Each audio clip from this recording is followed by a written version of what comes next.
that, yes, the government can invest in this. If they invest, they encourage even those of us who are trying our best to make sure we are an added value to the society. There's something in the United States where they have Social Security. Yes. So that's a situation whereby from your taxes, they take out a bit, in bits, and when you get to a certain stage in life, when you are retired, they start paying you back every month. That way you have something to fall back on. That way seniors and elderly, some of them would not even have to die before their time. Globally, the silver economy is that economic opportunity linked to older adults, and it's worth trillions of dollars. But in Africa, conversations around aging are often limited to cultural respect and family care, with every little attention, or very little attention rather, to policy, innovation, or business potential.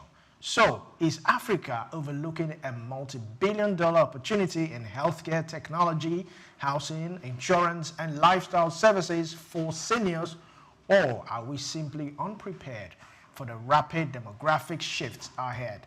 This is Just Africa, live from our studios in Lagos. I am Olumide Shokoya, and I also have my co-anchor, Omevi Odolo. How are you doing? Yeah, I'm very good. Good afternoon, Lagos. Good afternoon, Nigeria. And good afternoon to you, Africa, or wherever you're watching from all over the world. My name is Omevi Odolo, and I want to wish every senior citizen out there a happy Senior Citizens Day, because Definitely. This is global. It's not just Nigeria, it's not just Africa, it's all over the world. Once you're 60 and above, the celebration is for you. So we are wishing you a happy celebration. Yeah, talking about World Senior Citizens Day, you know, it's a day where we honor the elders, where we celebrate their dignity, their achievements in life, you know. They are living libraries. You understand? They are like, some of them, I would say, they are custodians of our culture, of our beliefs, of our histories. You know, they've contributed a whole lot. Most of them, they used their youthful age in developing the society. And some right now, like the guest we had 2-3 days ago, they are still contributing right now. Okay, so what can I do for my society? So I just want to let people know that it is not, we shouldn't see the senior citizens these days as a burden, taking care of them, because I don't really know where we are going to right now. For Africans, it is, we saw it back then, taking care of the elderly ones as a responsibility as a child. Even if you do not have your own biological child, your brother's children, your sister's children are your children. So they help take care of the elderly. You know, I can't remember, growing up, I grew up with grandma, so I can't remember, I can't remember seeing grandmothers being taken to a special home for them to be taken care of. But we also understand that due to the economy and some other factors, yes, we have to take some of them to old people's home. But I still want people to understand, and some of the senior citizens that are watching, that being in elderly people's home does not mean abandonment, does not mean we have forgotten you. We love you, they still care about you. It's just for maybe for someone to be able to take care of them properly. Let's not forget the economic value of those people. It is something that we should look at. So when we, some persons also look at the society these days. The person is old now, what can the person do? My mom is almost 70. She still goes to the market to sell. So these people, we talk about their products, we talk about their food, we talk about so many things, nurses who take care of them. So it is either they are contributing as a business person, or you are creating job for people because of the senior citizens. You understand? So I think it's high time we pay attention to this untapped silver economy in Africa. Yes, you know, growing old is inevitable. Yes. Whether you like it or not. So, and as you grow older, you begin to notice that your body cannot do certain things that you used to do when you were a youth. You can't run up the stairs and run down and do 5 lapses of that as you grow older. And then again, as you grow older, you have children. and someday they will leave the house. Exactly. Which means you are either left with your wife if you are married, or left by yourself if you are not married, or a widow or a widower. So that also has, back in the days, children saw it as a responsibility to take care of senior citizens, their parents, their uncles, not just their parents, their uncles, their aunties. They contribute money. If there's anything needed in the house, they contribute money. And in a situation whereby that person is somehow incapacitated to do certain things, they get a maid or a nanny that takes care of that person. So in this part of our climb, we are not used to checking our parents or checking the elderly into a care home. People home and all that. It's considered almost like an abandonment. Exactly. Why are you taking them? Why can't you, take some care of even them go by as yourself. far as bringing their old parents to their house, their matrimonial home, to take care of them. But then again, some Nigerians are now pushing the border forward. Some Nigerians are taking the onus on themselves to prepare for that particular time. Hence why we also have pension. Pension is supposed to take care of you when you are no longer working, or after 30 to 35 years of service. Yes. But if you look at pension, collection, and all that today, it's a bit of constraint. Some people even die without collecting their pension.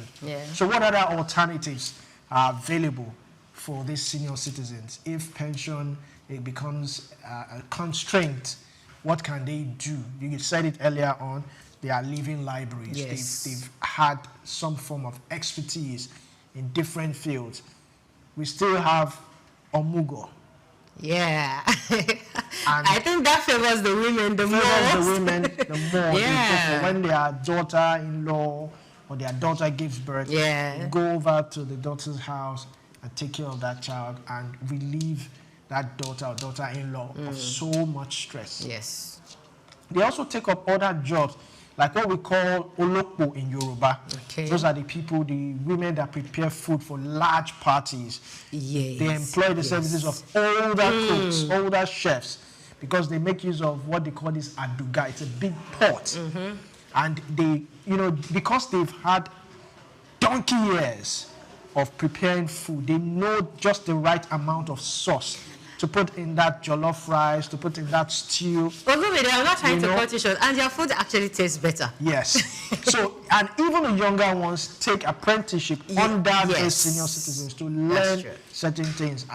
Even in matrimonial homes, when you marry, your mother comes over, she gives you some tips, some secrets about. So they are actually useful. So these few things I've mentioned are ways we can convert it into some economic opportunities for our senior citizens. Like I said earlier on, the olopos, those who go out and prepare food for that, they make a whole lot of money from that.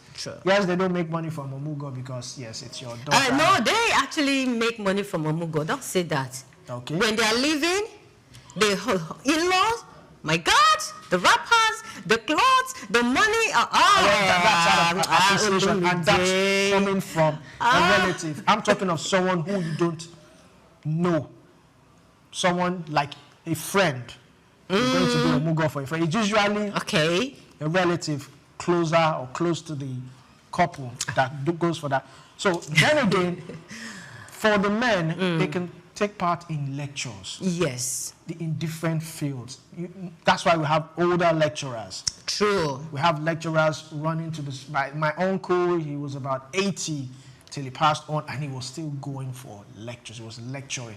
That's another area. So, sorry, to add to what you just said, now, most lecturers in universities, especially professors, these days professors' retirement age is now 70. Yes. So when most of them, when they retire at 70, they take part-time lecturing in private universities. Yes. So when you see most lecturers you see in private universities that are senior citizens, they have worked in government universities. They've lectured over there for over a period of time. Some of them not even lecturers.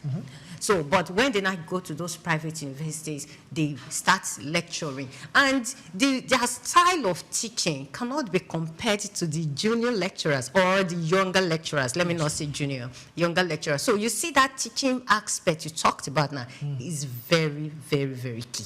Another area I would like us to talk about is healthcare for the senior citizens. Yep.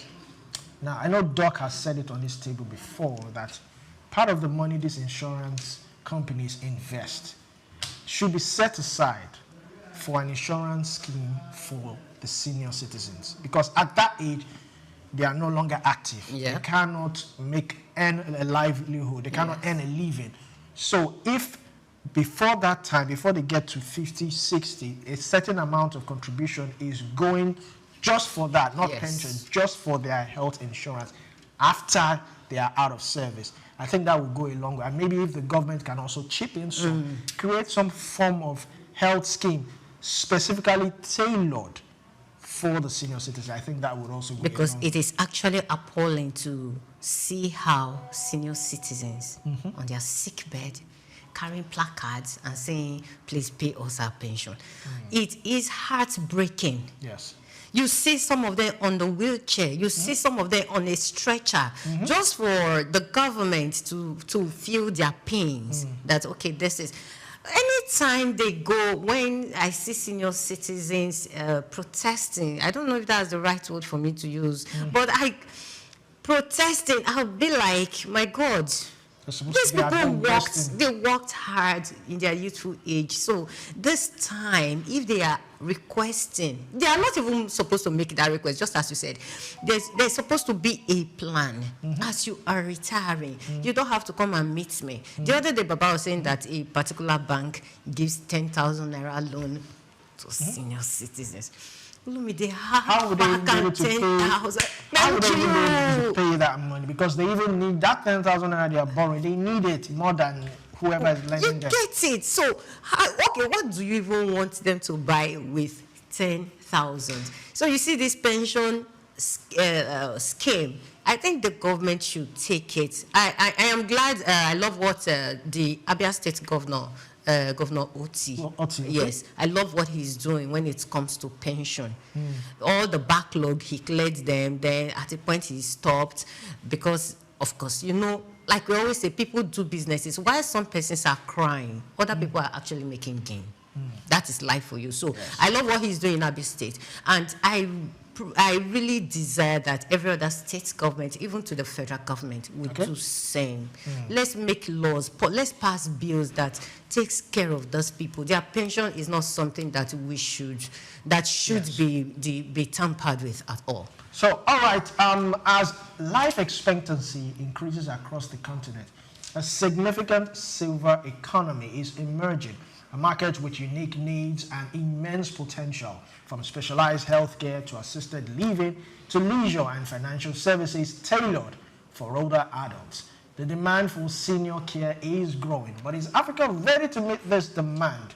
Are we unlocking this untapped market, or are we missing a crucial opportunity for economic growth and social development? Across the globe, the silver economy, the market catering to the needs and wants of older adults, is a significant and growing sector. But in Africa, with our rapidly youthful population, have we truly acknowledged and begun to address the unique healthcare needs and economic potentials of our elders? Joining us today to explore the intricacies of Africa's silver economy is Shafi Smith. She is the Acting Director, Evercare Caregiving Agency Limited. So glad to have you this afternoon. Thank you so very much. I am glad to be a part of this. And happy Senior Citizens Day. Happy Senior Citizens Day to every one of us. So I'm glad that you are someone who has had first-hand experience with our older citizens. But let me start by asking you, in your opinion, I mean, before we brought you here, we talked about some of the challenges our older citizens face. But in your experience, what are the biggest challenges older citizens are experiencing today in Nigeria? Well, actually, thank you for the question. That's a very beautiful question and innovative question. Salute to all seniors and happy Seniors Day or Elderly's Day today. I am glad to be a part of the elderly because I have them at home as family. I have them as people I work with, as clients, and invariably some of them become family as well. And like I always, chit-chat with people who I come across, that when you see a senior or an elder as a younger one or a Gen Z or whatever you may be, as long as you're not, and you have not crossed that stage or you are not there, if you do not salute and give respect and all the courtesy you can give, then I'm not sure you may get there. Because being an elderly is not a joke. It's not beans. It's not chicken and chips. Yes, old age is some real deep thing. Yeah. And with my experience, honestly speaking, it has helped me a lot to learn to be more patient. And I have had even personal experience. My father, my own parents, you know, some of the old ones I have in my family, in my clan. It's not an easy thing to deal with elderly, especially those of them who are in need, who are in want, who are sick. You need to understand the nitty-gritty of what that is. By saying this, I mean you should endeavor to know your client, to know your elderly one. It does not matter if you know, you are working as a healthcare provider. You can have them even at home. We live with them on a daily basis. We have them, you know, every now and then. Every person has an elderly, no matter how. No matter, I mean, you did not jump down from Pluto. Yeah. So you need to understand when they get older, they become babies again. Yeah. Most of them they become babies again. And for the most part of it, most of them don't even know. And those who know try to fight back, because this has to do with their dignity as well. You know, once you were strong, you were vibrant, you were, you know, on top of things, you could run things yourself. But at some point in time in your life, either because of sickness, just old age, because I mean, some people are not, they don't even fall sick. We have a lot of elderly who are constantly strong, you know, who don't lose their mind, who don't lose their sanity, right? But then they cannot do those things they used to do. Just imagine you and I, we are still very vibrant, the things you love to do, and it seems like all of a sudden, someone is taking it away from you, or life is taking it away from you. You know, it's hard, it's challenging. So some of them fight back, some of them they're angry, they're frustrated, they transfer the aggression onto you as a caregiver, maybe a nurse or, you know, a caregiver. We have different sections of caregiving, but it all boils down to the fact that you need to understand these people. Some of them have, like I said earlier, you know, health challenges that runs across cancer, heart disease, you know, dementia, and so on and so forth. So all of these subject matters that I just mentioned have their specifics and you know, what's really sacrosanct to each of them. And this is something these individuals have not experienced before, you know? It comes, it's life. Life keeps life in everyone. But, you know, what is significant to senior A is apparently not the same for senior B, C, and D.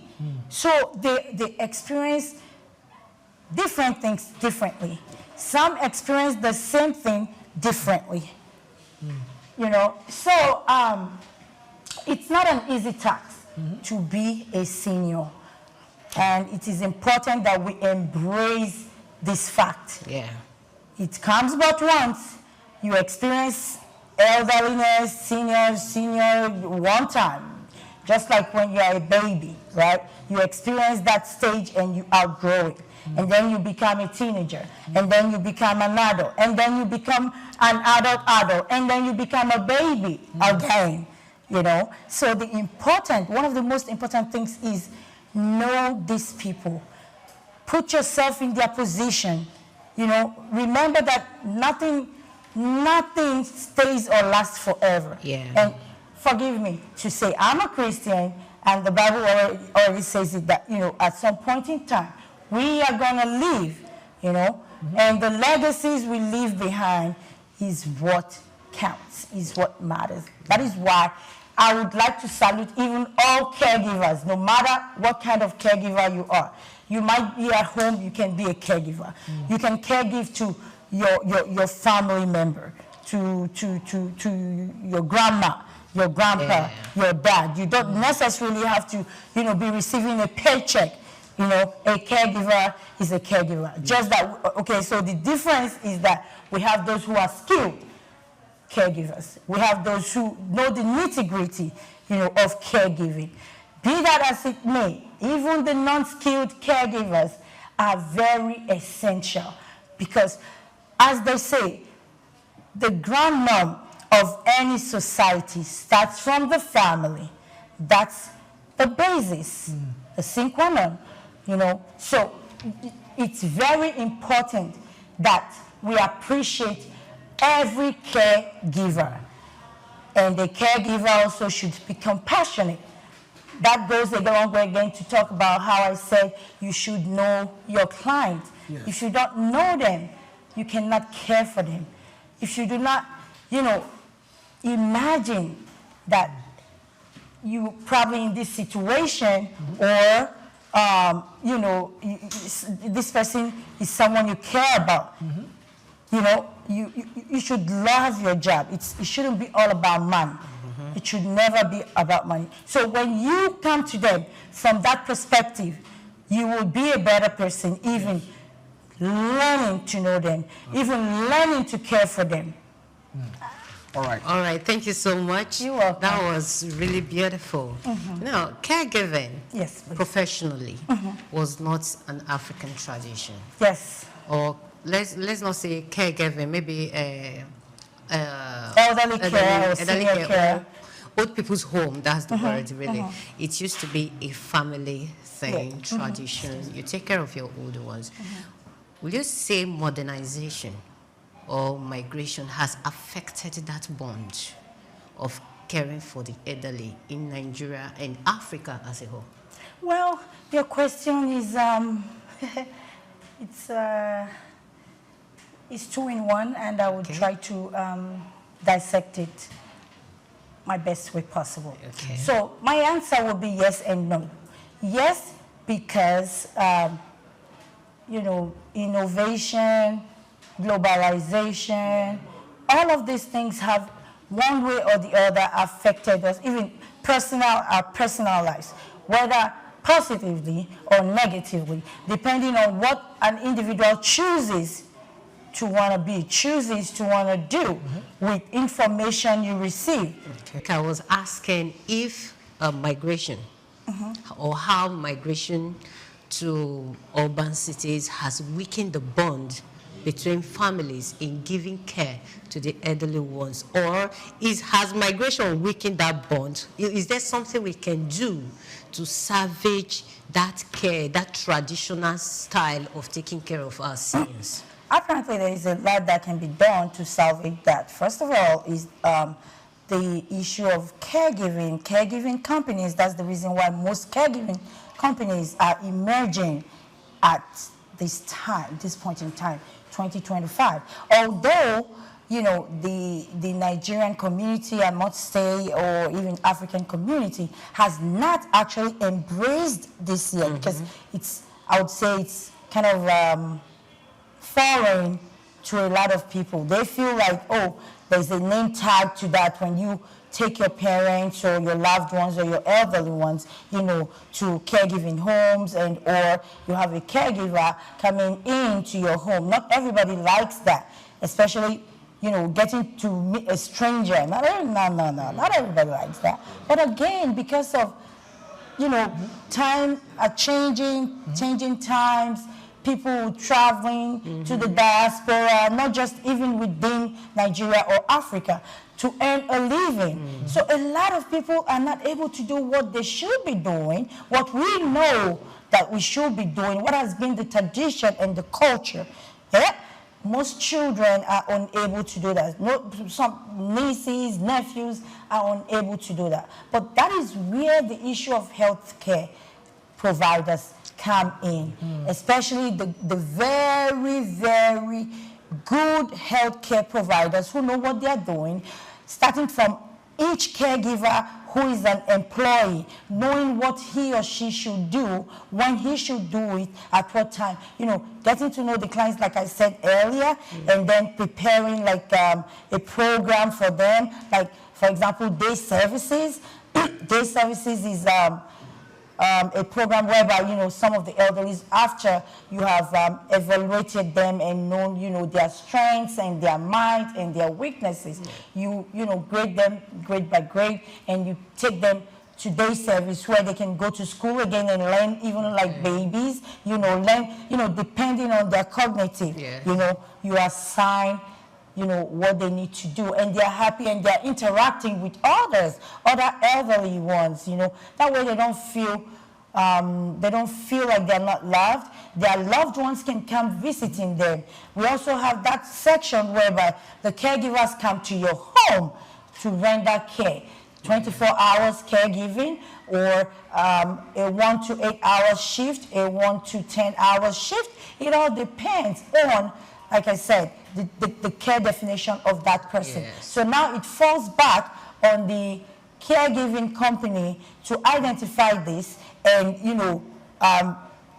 prepare a care plan that is significant and dynamic to that particular individual. So like I said, yes and no. No in the sense that we have companies now springing up, ready to embrace all of this, ready to render that help that families need, especially, let's say, we now have a lot of Gen Zs who have their grandparents, they care about the love. Some of them are in the diaspora, some of them are out of state, like you said, migration and all of this, they all come into play. But as it may, like I said, all they need to do is to get the services of a caregiving company or a caregiver who will do the job just the way they want it. Yeah. Thank you very much for that. Which brings me to my next question. Now, you are an active director in a caregiving home. Yes. So my first question is, what inspired you to go into caregiving, given the fact that we are used to the traditional method of taking care of our parents either in their house or bringing them over to our house? We are used to that form of sending money or hiring someone to take care of them there. How has it been? How's the acceptance been? Is it something the government can, if I may ask, is it profitable? Yes. And investors come in, and how will they, make some form of profit at the end of the day? Thank you so much for this question. First of all, I must give salute to my late father, Jacob Adebayo Shafe, aka Jasmine. He was the sole initiator of this. For some reason, he called me up sometime, and he said to me, he says, Anne, I see you writing a book. I see you making it in, the caregiving sector and stuff. And I feel like that was because of his particular journey that I may not want to share here, but I would say that he was the backbone, of this. And aside from that, I've been living out of the country for about 2 decades now, if I'm correct. Yeah, I was into caregiving. I'm a lawyer. Okay. Yeah, I'm a lady of many parts. You don't want to try me. I do quite a number of different things, and I'm good at them. Yeah. Praise to God. So that was the main initiator, and we talked about it for a while, and I was procrastinating about it. And he's a fighter. He was a fighter. Anything and everything I am today, my father was, that was all him. So, and then he jacked me up, and by the time he's like, go and do the registration of this company. You never can tell. You like people, a lot of people like you, you're a people's person. And indeed, I'm a people's person, and I feel like I took that up from my dad as well. He's a very funny, ever-going, easy man, That being answered, I would say that, yes, the government can invest in this. It is a very beautiful sector whereby if they invest in those who really have the interest at heart to take care of the old ones, without judging them, it's just a matter of you doing your job, doing what you have to do. It's something that comes from within, And governments and private sectors can indeed invest in it. If they invest, they encourage even those of us who are, we are trying our best to make sure we are an added value to the society, right? You and I know that being, private businesses, they're not as easy. It's not as easy, but we just keep going. We keep going with the strength and the might that, all things being equal, everything is going to fall in place. Yeah. And we need to start, letting the public know these things, that there's nothing wrong, in taking care of your parents outside you, in embracing, caregiving, the scope of caregiving and caregiving companies and home health cares and stuff like that. Again, too, the government can also help. There's something in the United States where they have, what do we call that? Oh my God, I'm sorry, I forgot. No but problem. when it comes back, I can send you a text to let you know. Whereby, Social Security. Yes. So that's a situation whereby from your taxes they take out a bit, in bits, and when you get to a certain stage in life, when you are retired, they start paying you back every month. That way you have something to fall back on. That way, seniors and elderly, some of them would not even have to die before their time, because for me, with my survey, a lot of people should not have to die when they did. Yes. But because they were frustrated, because they didn't have financial power, the financial wherewithal to take good care of themselves, or their kids, are not buoyant enough to take care of them the way they want to.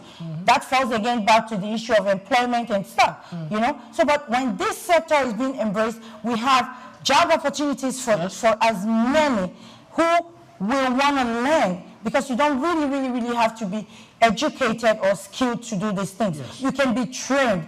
We have schools where you can be issued certificates after you've gone for training, and you become a caregiver, and then you grow from there. I rest my...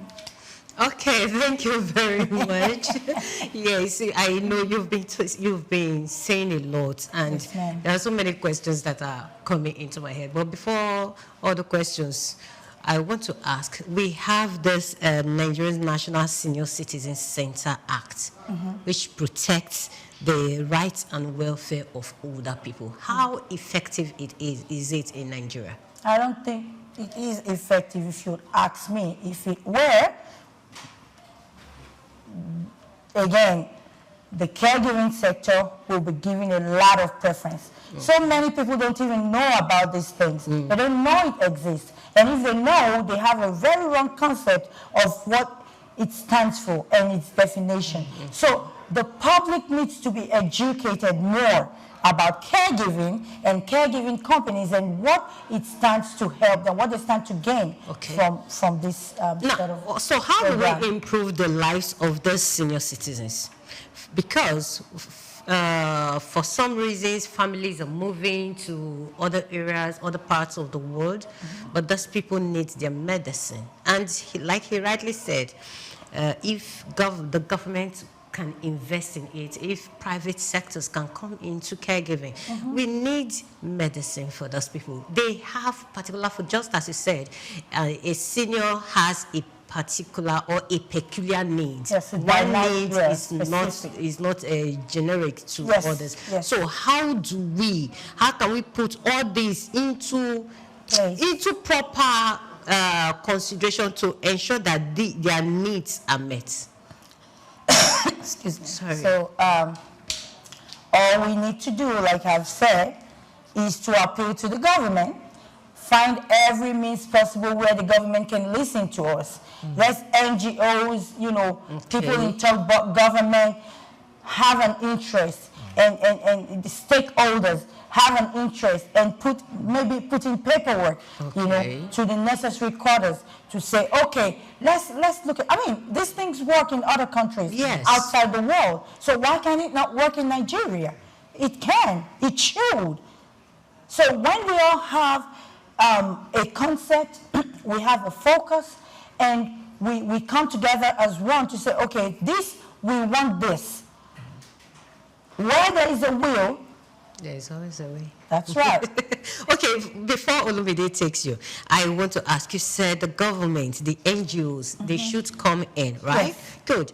It's for senior citizens, as far as caregiving is concerned, it's job creation itself. That sector creates job. It takes people from the unemployment market and gives you job. It puts food on your table. Yes. Now, let's come back to the people, the caregivers. Yeah. We have seen some terrible ones. Yes. That's the reason most people run away from giving their parents to giving them to caregivers to look after, because we've seen some that beat up older people.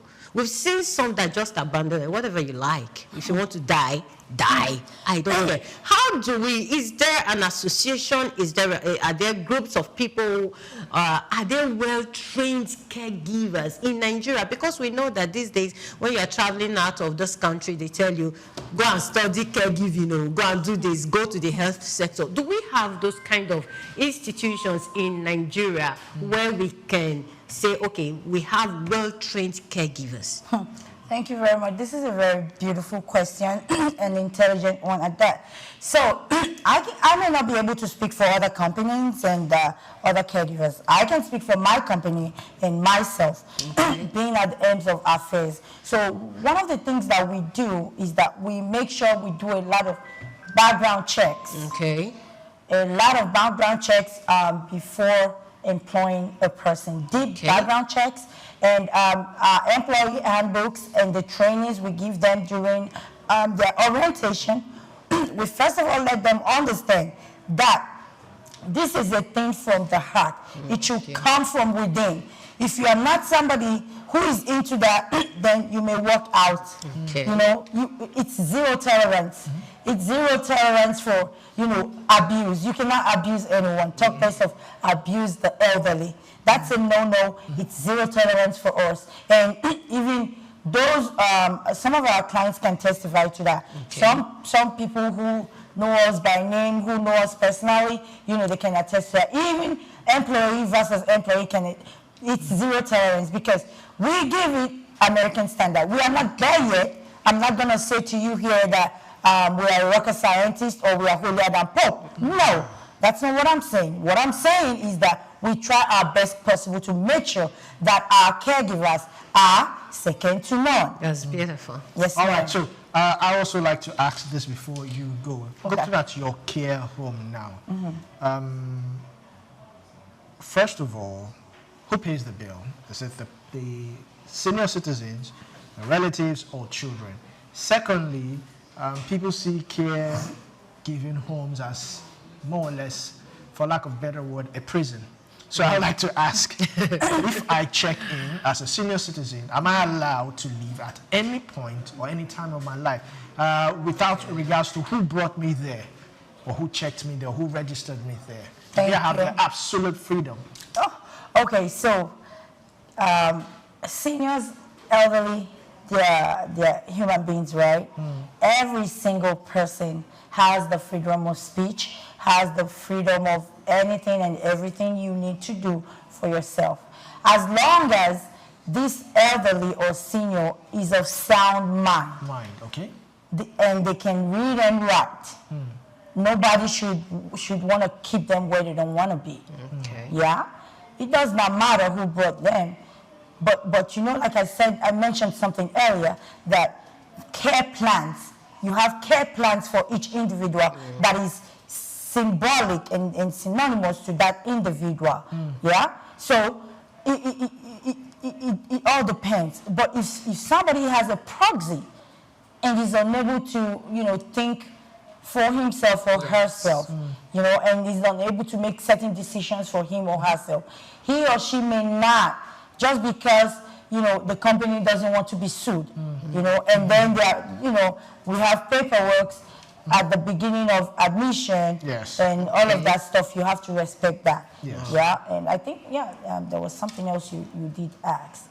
Who pays the bill? Yeah, who pays the bill? Okay, so now there are some of our clients that they are the ones who pay their bills by themselves, right? Okay. Some of them, their children, if, say, for example, they have a child who is their proxy, who is their administrator. It depends on, you know, like sometimes we see a lot. Some families are bonded one, some families are, you know, so sometimes it's a little bit dicey. But as a company, we have to be reasonable. We have to do what is right for that client, irrespective of if we are going to be making money from it or not. Well, all right. The families come around to visit. Yes, absolutely. How often? Well, it depends. Like I said just now, some families, you know, they're bonded together. You know, families vary. The way families are being raised is different. Some people believe in collective, you know, things, ability, doing things together. Some families are broken, you know, but even at that, they try to mend. So that's where we come in sometimes. We shouldn't meddle with their family thing. It's their dynamic. But we try our best possible to merge things together for the sake of the client, because the client is the most important of all of this. All right, thank you very much, Anne Schaaf-Smith. It's been a robust conversation. Of course, we would have you again to discuss more. Thank you. Thank you so much for having me, Olumide and Omevi, the lady in red.